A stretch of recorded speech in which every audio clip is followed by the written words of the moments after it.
So hi, my name is Bex Tyrer, and I'm here to share with you a little bit about taking yoga off the beaten path and what that really means. So there's many ways that we can take yoga off the mainstream narrative. One is to physically take it by going to places that don't fit the contemporary stereotype. So not the beautiful studios, not the gorgeous retreat centers. You know, places which perhaps yoga doesn't seem so accessible. And also to shift our perception and narrative of what yoga is all about. One of the reasons why I'm always drawn to Palestine is because it's the land that birthed the three main religions. You know, so it is the Holy Land. It's got such potential for bringing us together, you know, all around the world. If there's peace in Palestine, then I firmly believe we will all feel that. And also, what a special place to also share a practice that's deeply rooted in a very ancient spiritual tradition. Yoga has the potential to, rather than making us retreat into a cave, retreat away from the world, it can have the potential to do the opposite, which is to feel really deeply, to listen, and then to be able to come out into the world with even more inspiration, motivation, and strength. You know, to share in service of where it's needed. The other thing about yoga is that it's pretty radical, you know, and I'm not talking about the contemporary, like mainstream Instagram image of it, right? That's not radical at all. But underneath it, the real foundations, the yogis were the ones who were prepared to question, you know, but from my perspective, they were thinking outside of the box. They weren't necessarily just taking on external values or beliefs or concepts because they were popular, but actually, you know, really going in and being like, is this value valuable to me or not? And if not, then why am I living as if it is? So I feel that yoga has the potential to make us, you know, like to really shake things up and to make us question what we deem as important.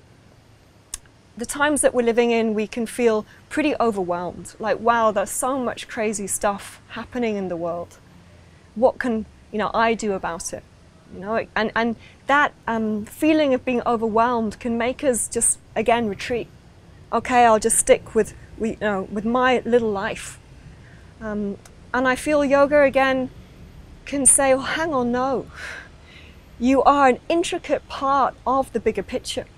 You know, and you have a responsibility, you know, to open your eyes to what's going on. And where, like, you've been gifted with a unique gift that has some use, right? So whether that's singing, you sing about it.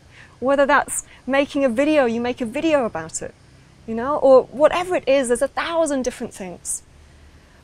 So yoga can be really pivotal in allowing us just to wake up to that.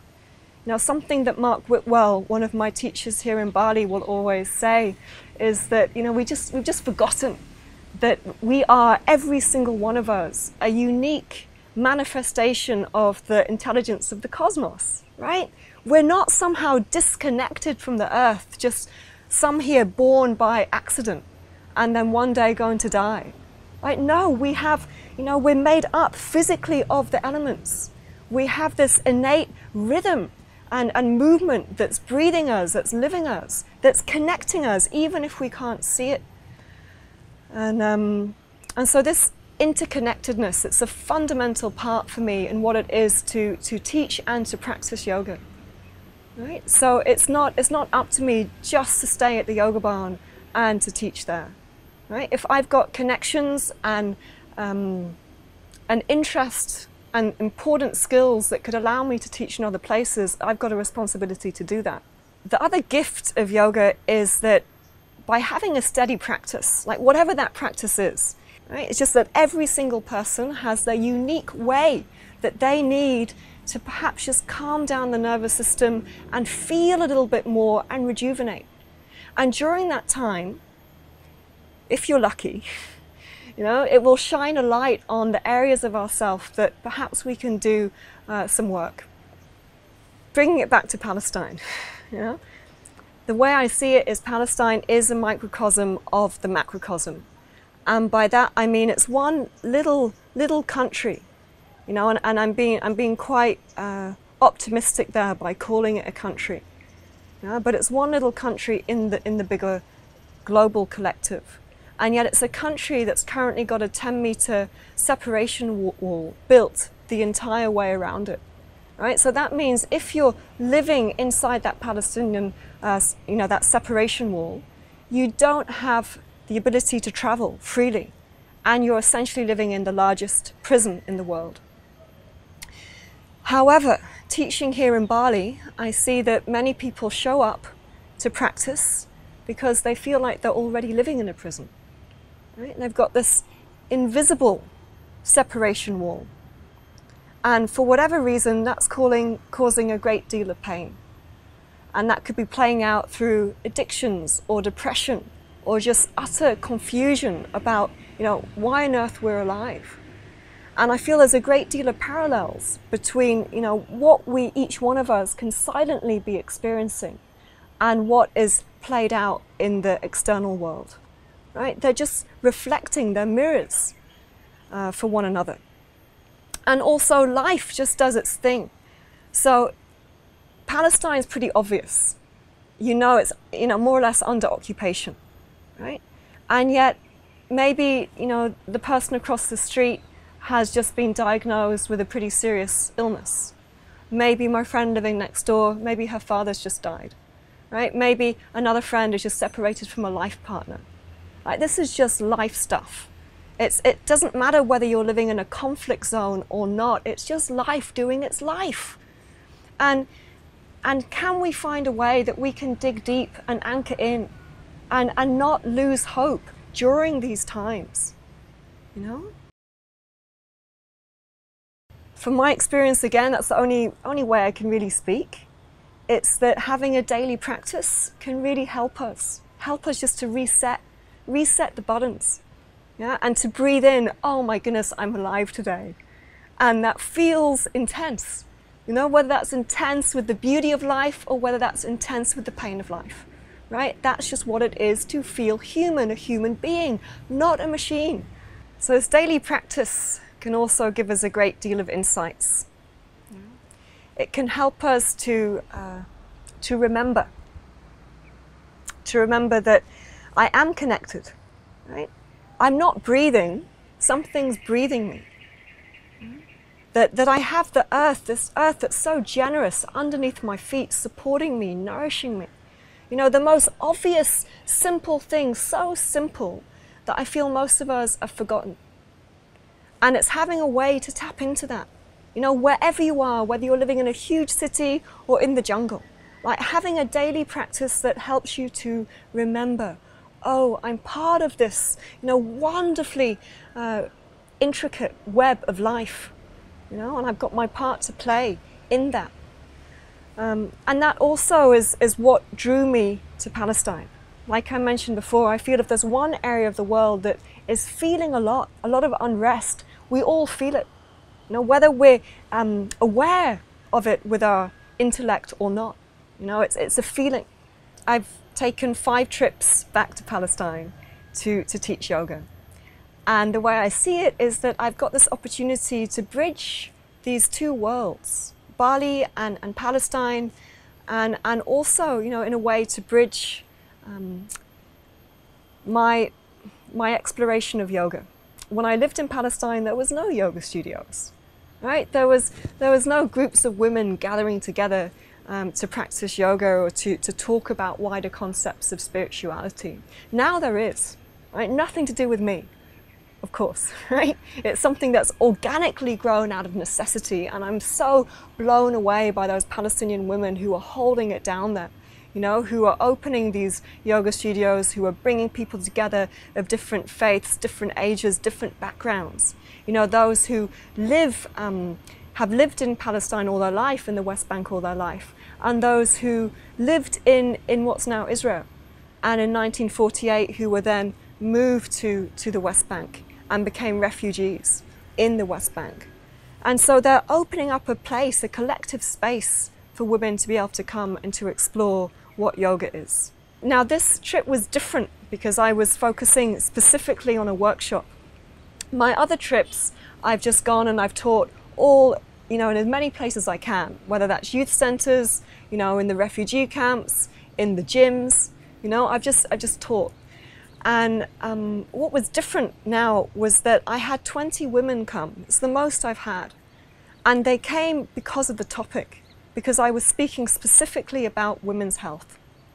And there was something really powerful about that, because it shows that it was a living workshop, right? It wasn't just me going and implementing my ideas and my schedule on someone else. It was like, okay, how about this topic? Yep, there's an interest in it. Okay, what's going to come together? And I'll tell you a little bit more about that in a moment. So what was fascinating for me was how much prejudice I had. So I went into this workshop feeling quite nervous about how I was going to talk about such topics that might be considered to be taboo. Even thinking of yoga as recognizing the divinity is within could perhaps be offensive to some. Let alone talking about a woman's body, which all around the world reference to it has been silenced. And I'll go into what I mean about this in a moment, right? But there's certain aspects of even like our menstrual cycle that people don't want to talk about, or it feels shameful, or there's embarrassment around.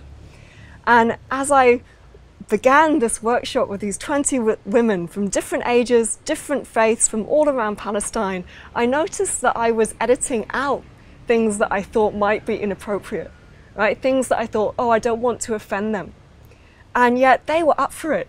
They had come because they wanted to learn more and to have a space to discuss, you know, about their own bodies, about things that had been shamed and silenced.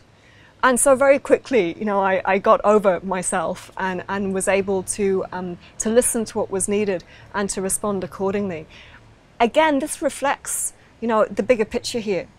If I go to a standard yoga class, very little mention is made to my body, like my body as a woman, right? Never do I hear someone talk about my womb or even my breasts, and yet I'm moving my body, right? I have different pelvic organs from a man, and yet the thing is, it's not to exclude men here, not at all. You know, I think there's so much value that will come for all of us, you know, regardless of our gender. It's not just about that, but it's recognizing that if we want a yoga to be one that empowers us to step into our own unique nature and fall back in love with life again, then surely it needs to be one that allows us to reclaim the miracle that's right here.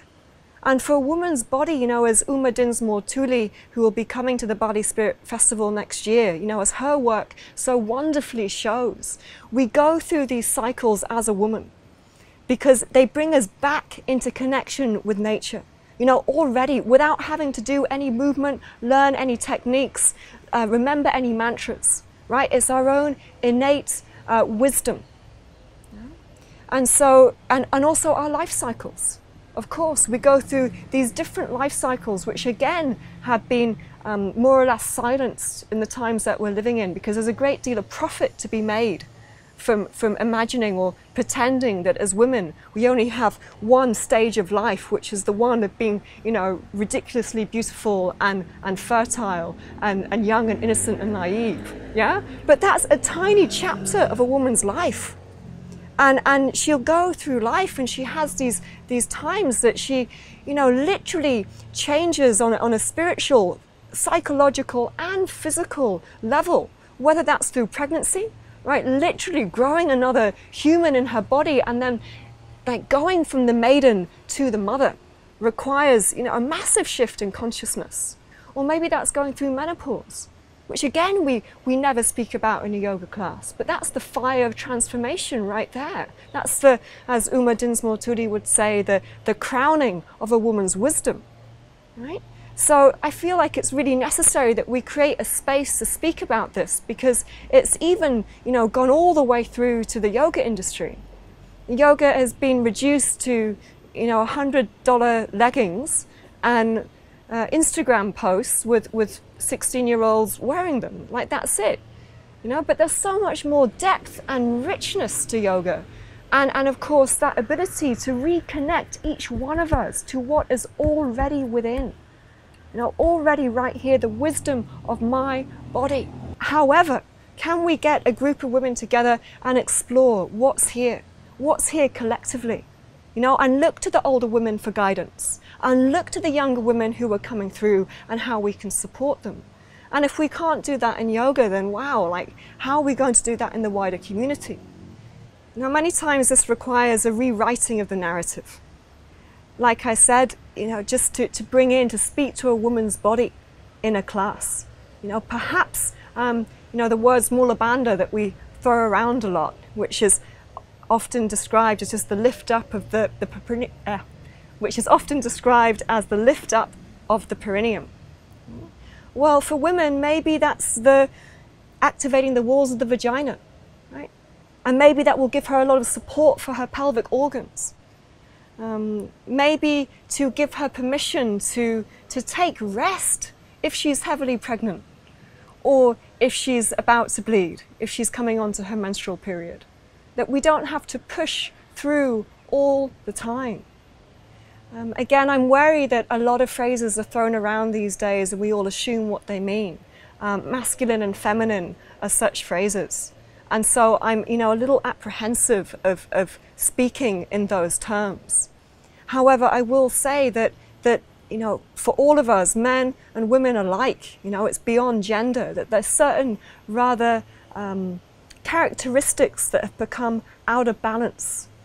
And you could consider this to be competition, an obsession with being busy, with doing, with consumption, with achieving, with growth. Yeah? Even personal development. It's like it can't go on forever. Nothing goes on forever. The very nature of the cosmos is to contract and to expand. Yeah? So how can we honor this in our yoga practice as a way to honor this in our life? As our menstrual cycle gives us, the tools to do this every single month. And yet many of us haven't been taught how to listen to it.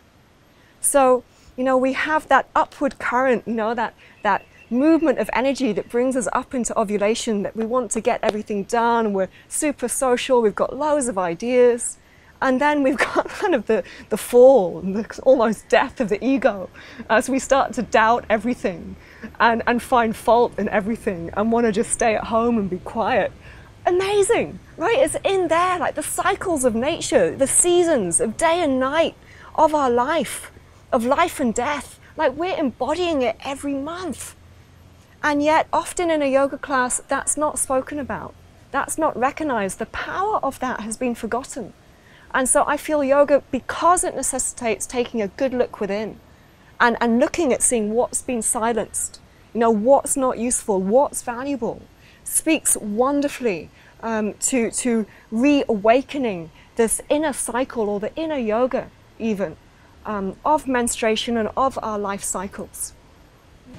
So this ability to re-educate ourselves, through the medium of yoga, and do so collectively, like through the sangha, through the community that's gathering, and the imperative, the importance of this wherever we are. It's like our responsibility to ourselves and to those we care about, and like I mentioned before, to the wider community. Now, somewhere like Palestine in particular, it's like I mentioned, perhaps there's certain religious or cultural stigma about speaking to such things. And yet I would also say that's the same all the way around the world. It's just that it's even more intense in Palestine, and because the women there, they live under more stress, generally. Like they're the ones holding it down. They're the ones who've grown up under occupation. And stress is, it just puts a huge strain on our nervous system, on our well-being, also on our menstrual cycles. And so having a workshop that can speak to that and provide really useful tools. So what flows can you bring into your daily life that actually give you more energy, not less? Right? Having workshops on how to adapt your practice. How to have a breath-orientated practice that naturally brings in pranayama without having to memorize a technique. Right? It's just innate within us. In Palestine, whether it's for the occupation or perhaps also partly cultural, people don't go outside into nature that much. However, this is nature, right here. Can we listen to that? Can we connect on that level? The closer we are connected to our bodies, then the harder it is to see the earth as a resource. Like, she becomes a source. And the same way for us as women. Like, this body is not to be used and abused by ourselves or anyone else. So can we honor it and respect it? And what practices can we bring in to really walk the talk? And not to bow down to the media campaign that, like I mentioned before, wants us to continue to look a certain age in a certain way. And for women to then have to be spending their hard-earned cash on having treatments to erase the lines, the maps of their life off their face. Feel like it's such a heartbreaking time that we're living in, when we're just so obsessed with the external and paying so little attention to the wisdom within, like within the earth and within our bodies. The wisdom within, the wisdom between us, that's invisible, And so to reorientate this, and yoga being one of the most accessible ways to do that, primarily and ironically because it has become so mainstream now. And there's some really simple ways to re-establish and this honor and connection with our body. And these are, what I speak about in my own immersions here in Bali as much as I do in Palestine. It's wising up on nutrition, on what we need. Like, we know ourselves. Okay, if I'm to drink a pot of coffee every morning, perhaps I'm going to get very angry every afternoon, right? Maybe I can just observe that and then make a wise choice. The same thing with just getting to know how we can serve this body, so I can go out and do more. So I'm not a yoga missionary by any means. Right? I don't care whether you practice yoga or not. What I'm saying is there could be something very valuable in, as one of my teachers, Mark Whitwell, will say, getting up in the morning and just breathing and inviting that life to flow. Maybe that could be really valuable for you. And because, I care, then perhaps I can help you or give you some inspiration of how you can do that. And especially if your life is particularly stressful, for whatever reason, whether it's because you live in conflict, in a conflict area, or just because of what's going on in the inner world, right? So even more that you need to, or perhaps you could benefit from having a way every day just to trust, wow, she's got me. And these cycles that we're going through, these cycles, that lift us up and bring us down again, that we can trust that after every down will come an up, and not to get attached to that up, because it will at some point come down. And we've got that daily reminder as the sun rises and then the moon. And just through each cycle of inhale and exhale, it's there. If we just can create the space to listen. And so, like I said, it's not that I want to go around the world and convert everyone to yoga. And also, it's not my place to, because every single one of us will have our own idea of what yoga is, and how to move intuitively from the inside out. Also in Palestine, it's not that I'm going in there to offer yoga as some kind of consolation prize. It can be so arrogant if we stop to think about it. It's like, okay, you don't have external peace, so let's just focus on the inner peace. It's not that. But perhaps by going in and by being at our 100%, whatever that is, then we can have more patience, more compassion. Again, I'm blown away by the women who hosted me, by the women who came to my workshops there, because I get to just come in and go out. They're the ones who are there teaching day in and day out, teaching what seems to be so contrary to their lived reality. Like, wow, that takes such strength and resilience and love to be able to do that. So bringing this all around, to taking yoga off the beaten path. It's got such valuable lessons for all of us. And primarily it's that how we're so connected. And that's not just something that sounds pretty, right? That's not just poetry. That really is a fact. We're so connected by, you know, what I'm doing to my body will affect the wider world. And what the wider world is doing affects me. There's one particularly strong situation in certain parts of India where the bodies that are being traditionally fed to the vultures for the sky burial are no longer being eaten. In fact, the birds are dying. And the reason for that is of all the over-medication, of all the chemicals that are now in your average human body. So we're not even giving our bodies back to this earth. Yeah, it's like we've just forgotten what an intricate symbiosis there is between us and the elements. Now, the same thing as I'm talking about women here. You know, I'm giving you just a little snapshot today, but I've actually designed a whole 3-week course that really goes into this because of the necessity of it. The necessity of remembering the power of our own cycles, not just to medicate when we feel pain. Perhaps we do have a huge capacity to hold pain. Right? And by that, by virtue of being able to hold that pain, that we can also perhaps see the answers, see the solutions. You know, there's so many countless women in my life, you know, women and men, but you know, women in particular who are mothers, who are holding it down at home, who are nursing young children and running huge businesses and in continuous service and multitasking and thinking about 1,000 things at once because they're so tapped in, they've got that power, that energy to do it. You know, they're our inspiration. And so how can each one of us also tap in and recognize, like, hey, I do have things really valuable to share that need to be shared. You know, the fact that I'd lived in Palestine for a couple of years, that I knew to a certain extent, as much as I could as an outsider, you know, certain cultural appropriations and so on. And also that I've spent years and years and years diving into yoga, which is still a tiny drop in the larger ocean of yoga, right? It's still a tiny drop, I'm well aware of that.